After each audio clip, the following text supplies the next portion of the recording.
Juízes 7,7 diz assim: Então disse o Senhor a Gideão: Com esses 300 homens que lamberam a água, eu vos livrarei e entregarei os midianitas nas tuas mãos, pelo que a outra gente toda que se retire, cada um para o seu lugar. Essa história, como várias histórias de Israel, começa lá no capítulo 6 com um termo até triste, né? Fala lá: fizeram os filhos de Israel o que era mal aos olhos do Senhor. Então, lá no capítulo 6 de Juízes, começa a narrar a opressão dos midianitas. Israel fez o que era mal aos olhos do Senhor, e aí Deus trouxe os midianitas para submergir, para oprimir o povo de Deus. Então fizeram os filhos de Israel o que era mal perante o Senhor, por isso o Senhor os entregou na mão dos midianitas por 7 anos, Juízes 6:1. Prevalecendo o domínio dos midianitas sobre Israel, fizeram estes para si, por causa dos midianitas, as covas que estão nos montes, e as cavernas e as fortificações, porque cada vez que Israel semeava, os midianitas e os amalequitas, como também os povos do Oriente, subiam contra ele. E versículo 4, e contra ele, Israel, se acampavam, destruindo os produtos da terra até a vizinhança de Gaza, e deixavam em Israel sustento algum, e não deixavam em Israel sustento algum, nem ovelhas, nem bois, nem jumentos. Então, a Bíblia narra que a opressão era tão grande que Israel teve que fazer covas para que colocasse ali alimentos, para malhar o trigo, para fazer alguma coisa para que eles se escondessem, conseguissem estar a salvo dos midianitas, porque os midianitas vinham como uma nuvem de gafanhoto e acabavam com seus alimentos, acabavam com o seu gado e não deixava sustento algum. Essa foi a opressão que os midianitas fizeram, né, sobre o povo de Deus. E aí, isso tudo como consequência, lá no versículo 27, ainda desse capítulo 6, aparece Gideão. Então Gideão tomou 10 homens entre os seus servos e fez como o Senhor lhe dissera. Temendo ele, porém, a casa de seu pai e os homens daquela cidade não fez de dia, mas de noite. Levantando-se, pois, de madrugada, os homens daquela cidade... Perdão, era o 26 e o 27. Edifica ao Senhor teu Deus Edifica ao Senhor teu Deus um altar no cimo deste baluarte, em camadas de pedra, e toma o segundo boi e o oferecerás em holocausto e lenha do poste ídolo que vieres a cortar. Então, Gideão pegou 10 homens ali, derrubou, era o 28 mesmo, levantando poço de madrugada, os homens daquela cidade, eis que estava o altar de Baal derribado, e o poste ídolo que estava junto dele cortado, e o referido segundo boi fora oferecido no altar edificado. Então Gideão com 10 homens vai de noite, derruba poste ídolo de Baal, ao qual o povo de Deus estava oferecendo cultos, sacrifícios. E aí, isso era mal, claro, é mal perante os olhos do Senhor. Gideão derrubou, ficou conhecido como Jeroboão, né, que estava contra Jerobaal, estava contra Baal. Então, lá pelo final do capítulo 6, Deus então levanta Gideão, porque os midianitas ficaram irritados com aquilo ali, né, e vieram aos poucos mais contra o povo de Deus. E lá no versículo 36 a 40 do capítulo 6 de Juízes, então Gideão faz aquela prova da porção de lã. De forma resumida, Gideão entendeu que Deus queria que ele liderasse uma guerra contra os medianitas por Deus, para destruir aquele povo que estava oprimindo. E aí Gideão faz um teste, ele pede uma prova com Deus. Senhor, então se é para eu fazer isso mesmo, eu vou botar uma porção de lã no eirado e de noite que o orvalho só molhe a lã e esteja seco em volta. E aí assim ele fez, e de noite Deus fez como Gideão queria, mostrou que era de fato a vontade dele, e no dia seguinte ele pegou a porção de lã e tinha uma taça de água naquela porção de lã. E Gideão, para confirmar, Senhor, não se irrite comigo, mas por favor, faz o contrário agora. Eu vou deixar a lã e que esteja molhada em volta e a lã seca. E Deus fez assim e confirmou. De forma que no capítulo 7 de Juízes, Gideão, então Jerubaal, que é Gideão, se levantou de madrugada e todo o povo que com ele estava e se acamparam junto à fonte de Arode, de maneira que o arraial dos midianitas ficava para o norte, no vale, de fronte ao outeiro de Moré. Disse o Senhor a Gideão: é demais o povo que está contigo para eu entregar os midianitas nas suas mãos. É demais. Princípio básico de guerra, principalmente aquela guerra da época, que era a guerra de contato, era o princípio da massa. Eu não tenho como combater um povo se eu não tiver não tenho como combater um exército se eu não tiver um exército mais numeroso. É homem contra homem, né? Então eu preciso ter um número grande de pessoas para combater um outro exército. Esse é o princípio da massa e que naquela época era amplamente utilizado. Mas Deus falou para Gideão: olha, é demais o povo que está contigo para eu te entregar os midianitas nas tuas mãos. Israel poderia se gloriar contra mim, dizendo: a minha própria mão me livrou. E aí Deus faz, na sequência aqui do capítulo 7, duas formas ali de dar uma reduzida naquele povo. Primeiro, manda Gideão falar: se tem alguém com medo, que tá com medo de morrer, é tímido, não sabe como é que vai lutar, então pode voltar para casa, né? A gente não fala isso para uma tropa porque, enfim, vai abalar o emocional de todos, tanto daqueles que já estão com medo, tanto daqueles que não estão com medo, eles vão ficar também, né? Mas Deus fez, e dali 22 mil foram para casa e ficaram 10. E Deus falou assim: ainda tem muita gente aí contigo. Vamos fazer uma segunda seleção. Leva todo mundo para o ribeiro da água ali e manda beber água, né? E aqueles que pegarem a água e trouxerem a mão, então você fica com esses. O resto manda embora. Talvez tivesse Deus ali pegando os mais atentos, os mais...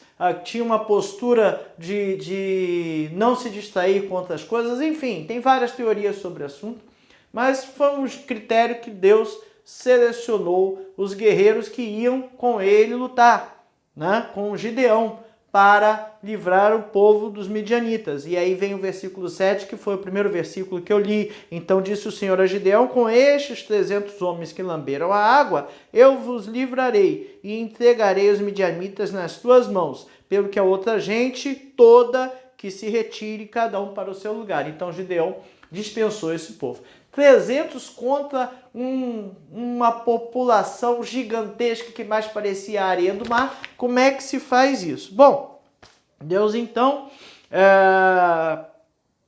fala a Gideão que ele está pronto para lutar, mas se ele não tivesse, que desse um pulinho lá no acampamento para ouvir o que estava sendo comentado, né? Então Gideão foi lá, né, e Juízes 7, versículos 13 a 14, conta que Gideão ouviu um midianita falando para outro sobre um sonho. Chegando, pois, Gideão, eis que certo homem estava contando um sonho ao seu companheiro e disse: tive um sonho.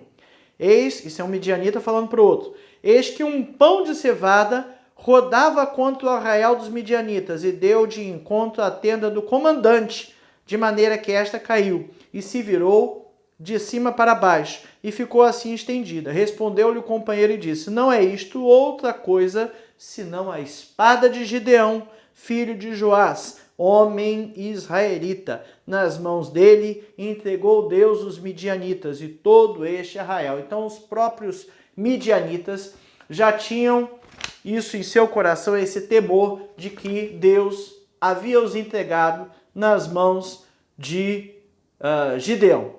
E aí, no versículo 20, então, Gideão mostra ali a sua estratégia, a estratégia que Deus colocara no seu coração para dominar aquele povo, pasmem os senhores, eles foram armados apenas com uma tocha, um cântaro para esconder a tocha, provavelmente, e uma trombeta. E a estratégia foi dividir os 300 em três frentes de 100 homens, de tal maneira que mandou um para leste, outro para oeste, outro ficou à frente, né, para os dois flancos ali, ou para abrir um pouco mais a frente de combate, que, digamos assim, apesar de que não tinha nenhuma espada com eles, como é que vai combater sem espada, sem arma?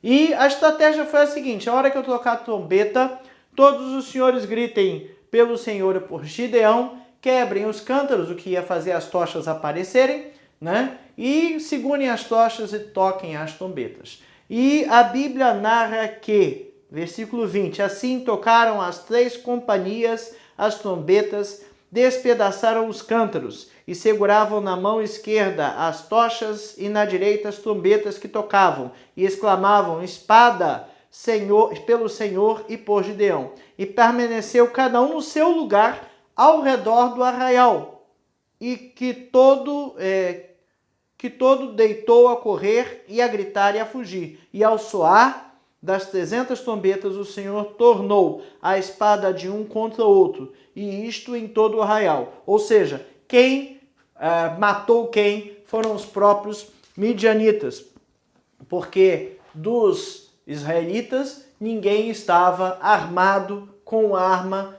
letal. Então, essa foi a estratégia de Deus para entregar os midianitas na mão de Israel. Me chama a atenção que o volume, que muitas vezes para a gente parece ser importante, a força que parece para a gente ser importante, não é a força de Deus, não é o volume que vai fazer com que o plano de Deus se execute. Estou fazendo um vídeo de comemoração dos 300 inscritos nesse canal que atingimos agora, nessa data. Não tinha isso no meu coração, não era a minha intenção fazer, mas meu filho quer ser youtuber, ele acha que eu sou youtuber, não é essa a intenção do canal. A intenção do canal é disponibilizar algum material que eu já faço no meu dia a dia para que outras pessoas possam se beneficiar dele. E como professor do EBD, claro, me enche de orgulho, me enche de alegria ter uma classe com 300 alunos. Nunca tive. 300 inscritos seriam 300 alunos, apesar de que 75% da audiência não são de inscritos no canal. Mas minha proposta nunca foi monetizar o canal, pedir inscrições ou sequer pedir para curtir o vídeo. A minha proposta é disponibilizar os vídeos, disponibilizar o material e deixar para que Deus use esse material da melhor maneira possível. Claro, estou alegre, estou feliz dos 300 inscritos e dos retornos que a gente tem, é óbvio, porque materialmente um professor de EBD vai para a sua classe, quer ministrar uma aula, quer ver alunos interessados, e ele, naturalmente, todo professor assim fica triste quando não tem pessoas interessadas em estudar a Bíblia, em estar ali debatendo, conversando e aprendendo mais de Cristo. O crescimento, quem dá da obra é Deus, por isso não tenho metas a atingir de números de inscritos e horas visualizadas, número de visualizações, mas essas coisas nos trazem alegria. 300 já é um número significativo, já é muito mais do que eu sempre tive, né? Sempre 50 já seria, né? Mas a gente faz nesse vídeo, mostra nesse vídeo então a alegria que tenho, que Deus esteja de alguma forma abençoando, frutificando o trabalho para que outras pessoas estejam ouvindo um pouquinho da palavra de Deus e compartilhando conosco. Que Deus tire de nosso coração sempre qualquer,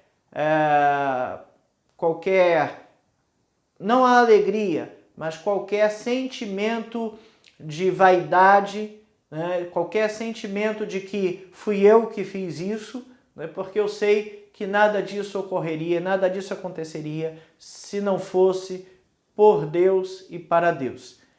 O sentimento de Deus não querer um volume muito grande de guerreiros para que Gideão fosse e Deus entregasse os midianitas na sua mão, é o mesmo sentimento que eu tenho com relação aos inscritos. Vou ficar feliz, claro, quando atingirmos a números maiores, mas eu não quero que isso venha a afetar a minha pessoa, a vaidade e me enaltecer de alguma forma. Não é essa a ideia, não é isso que eu quero e brigo o tempo todo contra isso, porque precisamos brigar contra a nossa natureza humana em vários aspectos. Dou graças a Deus pelos resultados já alcançados em menos de 3 trimestres de lições, menos de um ano de canal, já temos um volume considerável de inscritos e uma audiência considerável. Deus nos abençoe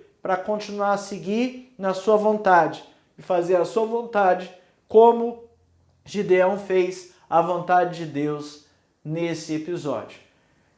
Deus continue usando este canal para que ele seja uma bênção na vida de todos aqueles que queiram, que gostem, que estejam ouvindo a sua palavra. Amém.